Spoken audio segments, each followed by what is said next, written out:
안녕하세요, 강주영입니다.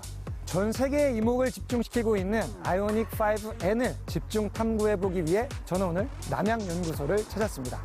고성능 브랜드 N에서 나오는 첫 번째 전기차.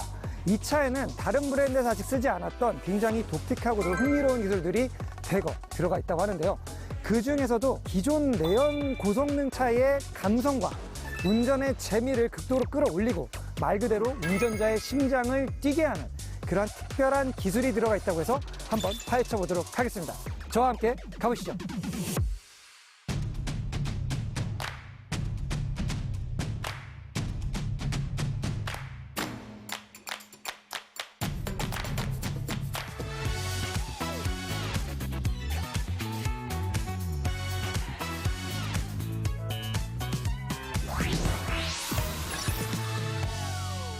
N20라고 하는 개념, 진짜 전기차에서는 없던 개념을 처음 만들었는데 도대체 이걸 왜 만드셨습니까? 내연기관에서 느껴지는 사운드, 그다음에 그 필링, 그걸 느끼고 있는 상황에서 전기차를 타더니 여러 가지 측면이 좋은데 느껴지는 감성은 확실히 부족하다는 거를 느꼈습니다.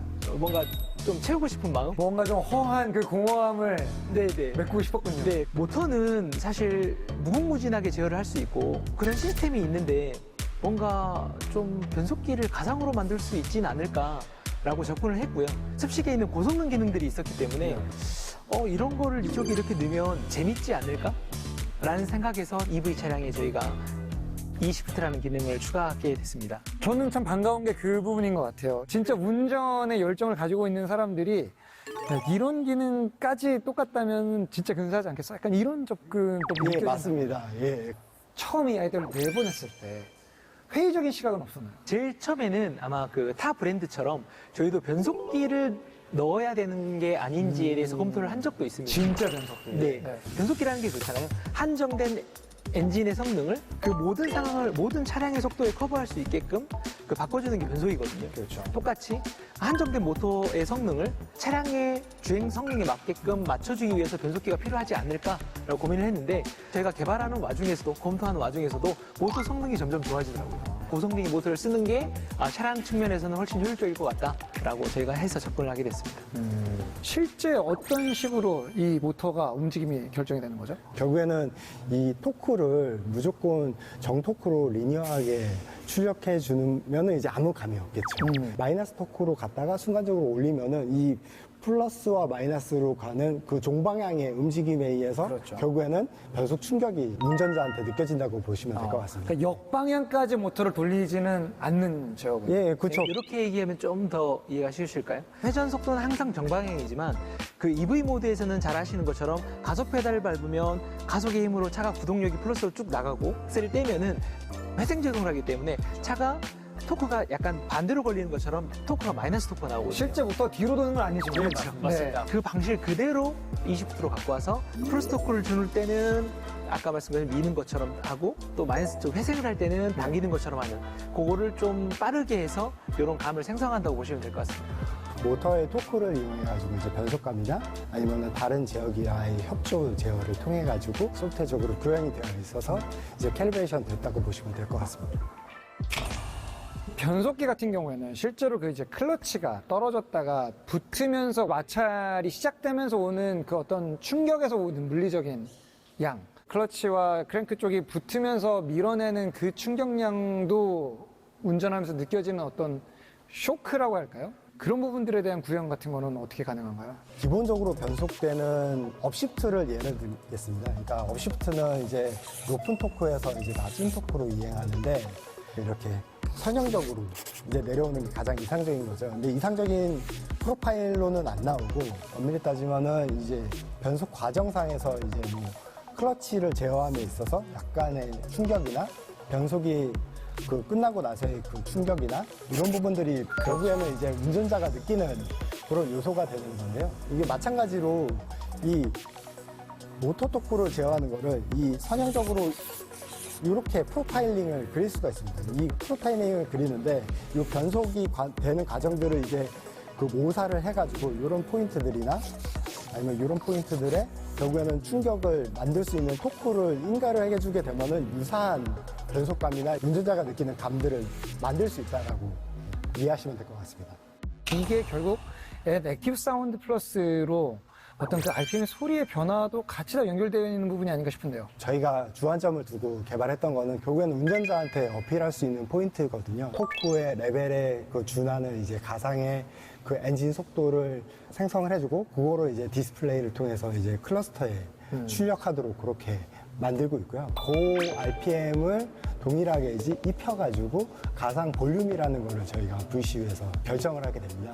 그 볼륨의 그 사이즈에 따라서 저희가 그 사운드 제어기인 ADP에 전달을 하게 되면은 가상 엔진 속도와 가상 볼륨의 사운드의 그 높낮이에 따라서 그 가상의 그 엔진 사운드를 출력해주도록 그렇게 구성되어 있습니다. 그럼 결국 이 모델링 하나를 잘 만들어 놔서 이걸로 변속 충격의 느낌도 잡고 그리고 그 사운드의 느낌도 사실 한 번에 두 개를 다 잡을 수 있는. 예, 맞습니다. 예, 예. 변속 충격을 주면 차를 좀 흔들게 되는 건데 모터의 어떤 내구성에 영향을 미치는 건 아니냐 이러한 우려의 목소리도 있었습니다. 운전자가 가속을 하는 상황에서는 정토크가 나오고 감속을 하는 상황에서는 아까 회생 토크가 나오기 때문에 악셀 페달을 조금만 왔다 갔다 하더라도 사실 플러스 마이너스 토크가 계속 나오거든요. 그렇죠. 사실 그 방식을 그대로 이용한 거기 때문에 우려하시는 것처럼 내구의 문제는 없을 것으로 판단하고 감속기의 그 내구 사이클이나 이런 것들을 고려해가지고 내구 시험들은 진행을 했고요. 거기에 맞게 별도로 이제 문제가 없었기 때문에 양산화까지 진행됐다고 보시면 될 것 같습니다.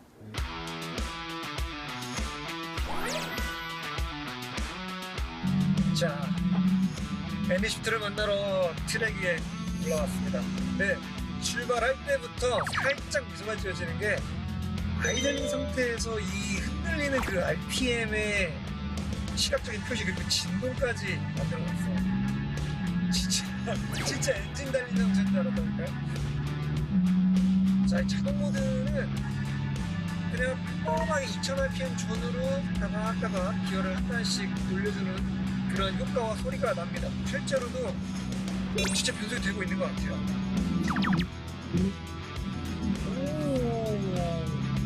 방금 들으셨어요? 엉엉 하는 거? 제가 따로 수동으로 기어를 변속한 게 아닌데 코너 진입하면서 브레이크를 좀 강하게 밟으니까 이 녀석이 스스로 판단을 하고 기어를 바로 맞춰서 RPM을 높여주는 이런 자동 다운 시프팅 기능까지 보고 있습니다. 실제 N 차량이면은 여러분들 경험할 수 있는 딱 그 반응이거든요.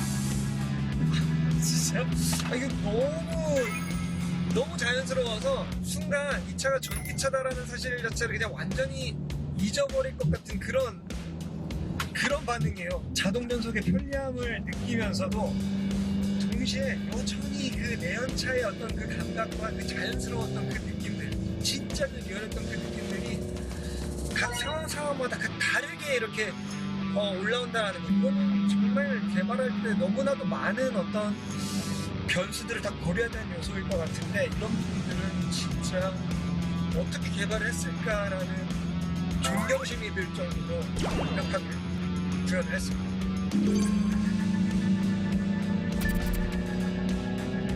그리고 이 페달을 얼마나 길게 밟느냐에 따라서의 소리 풍성하고 차이가 납니다. 자, 아까 들려드린 이 엔진 사운드 외에도 사실 이 차량에는 두 가지 소리가 더 있습니다. 바로 그란 투리스모라고 하는 자동차 시뮬레이션 게임의 현대가 N2025 그란 투리스모 비전 그란 투리스모 모델을 넣었을 때 그 게임식 사운드가 이제 실차로 역으로 먼저 들어옵니다. 이러한 이 사운드고요. 그리고 제가 가장 좋아하는 슈퍼소닉.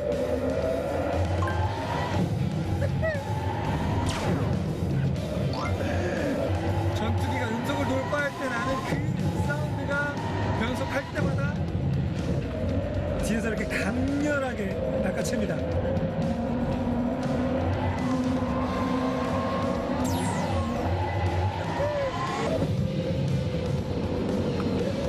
입체적인 소리까지가 RPM 연동해서 그대로 입혀지니까 진짜 색다른 경험이에요.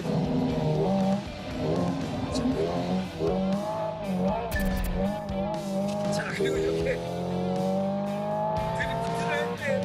원하는 단수에 고정을 할 수 있기 때문에 제가 이 차에서 뒷바퀴로 어느 정도의 토크가 걸리게 될지를 예측하는, 이거는 그동안의 정차로 경험할 수 없었다.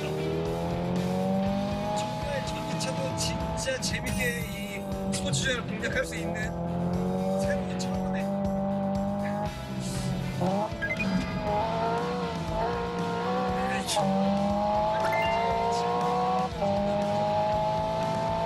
진짜 레이서가 된 것 같은, 진짜 드라이버가 된 것 같은 그런 완벽한 차량의 장악력 있는 어떤 통제권을 갖게 되고요. 몰입감이 장난이 아니에요. 진짜 장난 아니에요.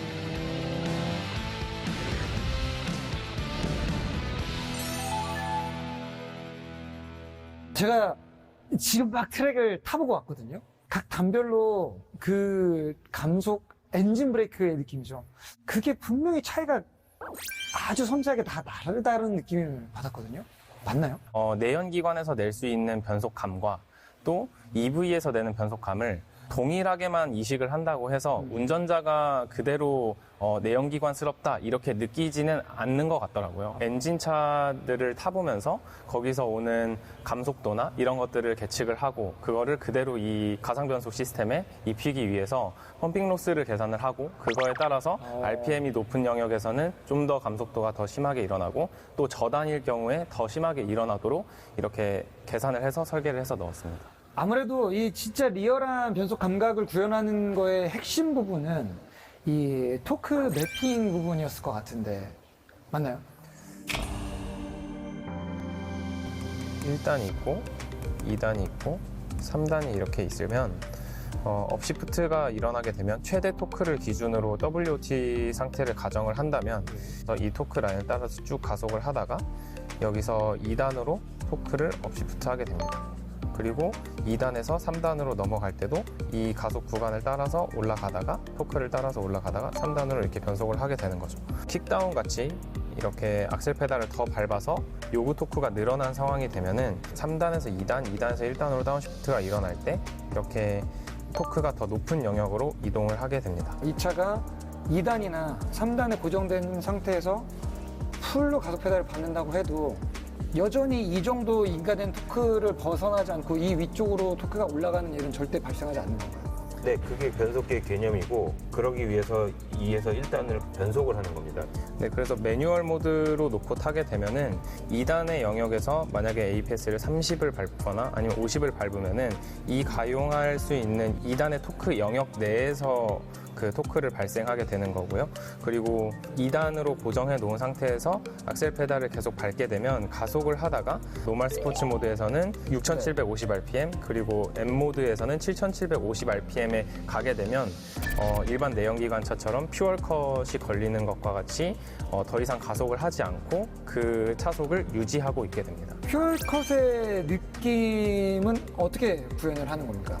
여기서 토크를 주고 있다가 토크를 그냥 빵 빼버리는 거가 퓨얼컷이라고 보시면 됩니다. 그럼 뺐다가 다시 RPM 좀 내려오면 다시 또 올려주고 예, 예. 빼고 이런 퓨얼컷 외에도 뭐 굳이 전기차에서 이런 것까지 해야 되나 싶을 정도로 디테일에 좀 집중했던 그런 기능들이 있습니까?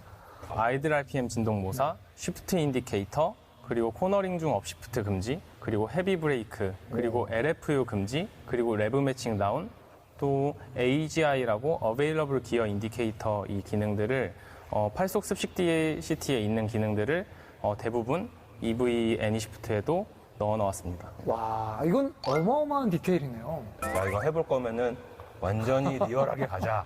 그 몰입도를 깨지 않게 하나씩 케어하다 보니까 다 챙기게 된 것 같아요. 왜 이렇게 많은 기능들을 집착이라고 보일 정도까지 좀 이렇게 놓지 않으셨던 건가요? 이 기능 자체가 기존의 고성능차를, 내연기관의 고성능차를 좋아하는 사람들을 끌어들일 수 있는 그 교두보가 될 수 있는 기능이 되어야 한다고 생각했었어요. 네. 그런 조그만 디테일이지만 얘는 퓨얼컷이 안 되네, 뭐 매뉴얼인데 변속이 돼버리네, 뭐 이렇게 되면은 그때 실망을 할 거라 생각했어요. 그때까지 잘 몰입을 해서 이게 진짜 변속기가 달린 차 같이 느껴지다가 그 하나에 역시 가상이었어, 역시 가짜였어 그쵸, 라고 환상이 딱 깨지는. 실망을 하는, 딱 꿈에서 깨는 것 같이 깨져버리기 때문에 그런 몰입도를 깰 수 있는 것까지도 다 챙겨야 된다고 생각했어요. 누군가는 이렇게 말할 수도 있을 것 같아요. 그럴 거면 그냥 내연기관 타면 되는 거 아니야?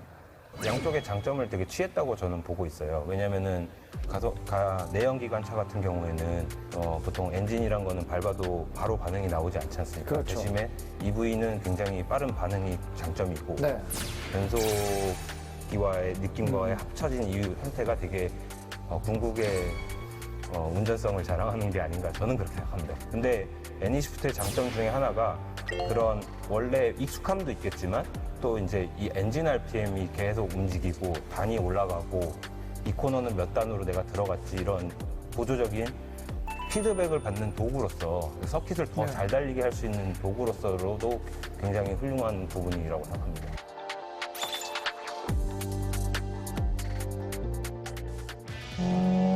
기존의 전기차들을 가지고 제 트랙을 많이 타봤지만 사실 몇 킬로 들어가는지 어디서 브레이크를 밟아야 되는지 이런 부분들이 소리가 없다 보니까 가늠하기가 어려웠거든요. 저에게는 이 소리와 진동과 자 그리고 이 다운시프팅 할 때의 그 덜컥거리는 열한 느낌들이 있기 때문에 뭔가 이 코너를 들어갈 때에 진짜로 훨씬 입체적인 정보를 가지고 접근할 수가 있게 됩니다. 자, 변속 충격도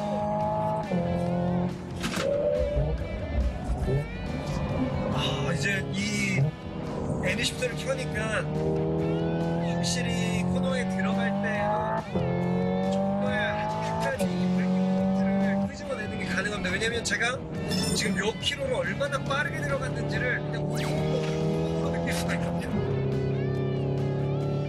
자, 이렇게 여러 가지의 어떤 좋은 신호들과 긍정적인 기능들이 있는데 그렇다면 이 애니시프트를 끄고 트랙에서 주행을 했을 때 그때는 과연 어떤 느낌이 들까요? 이 전기차는 정말로 운전자가 오감으로 느껴야 되는 어떤 신호의 그 정보량이 엔진차에 비하면은 많은 제한이 있습니다. 이 애니시프트가 진짜 중요하게 기능을 해줬다라는 거를 어떻게 느끼냐면 이게 없으니까 얼마나 빠르게 브레이킹하면서 이 코너 입구에서 속도를 맞추고 있는지에 대한 그 감각, 그 감속량에 대한 모든 정보가 다 사라졌습니다. 그러다 보니까 과진이 오버스피드로 코너를 이렇게 살짝 밀려나게 되는 원래 원하는 방향으로 들어가지 못하는 이런 문제점들도 생겨나게 되네요. 그만큼 이 애니시프트가 운전의 진심인 진짜 이 스포츠 드라이빙 매니아들에게 얼마나 리얼한 그 운전 감각을 전달해 주는지 그런 부분들을 비교해 볼 수 있는 대목이었습니다.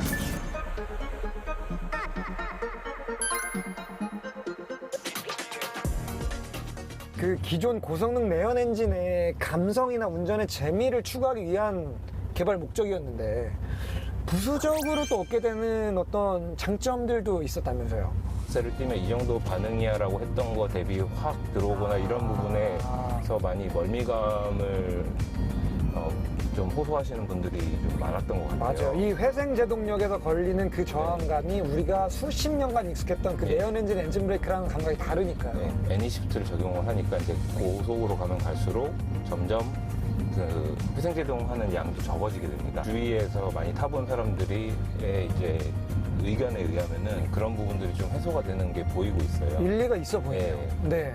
네, 오늘 이렇게 이 N20 기능, 정말 고성능 전기차에서 이제 한 걸음 더 나아가 운전의 재미를 극한으로 추구해 볼 수 있는 아주 재미있는 기술에 대해서 알아봤습니다. 다음 시간에는 또 다른 기술을 좀 더 집중적으로 파헤쳐 보도록 하겠습니다. 시청자 여러분들, 감사합니다.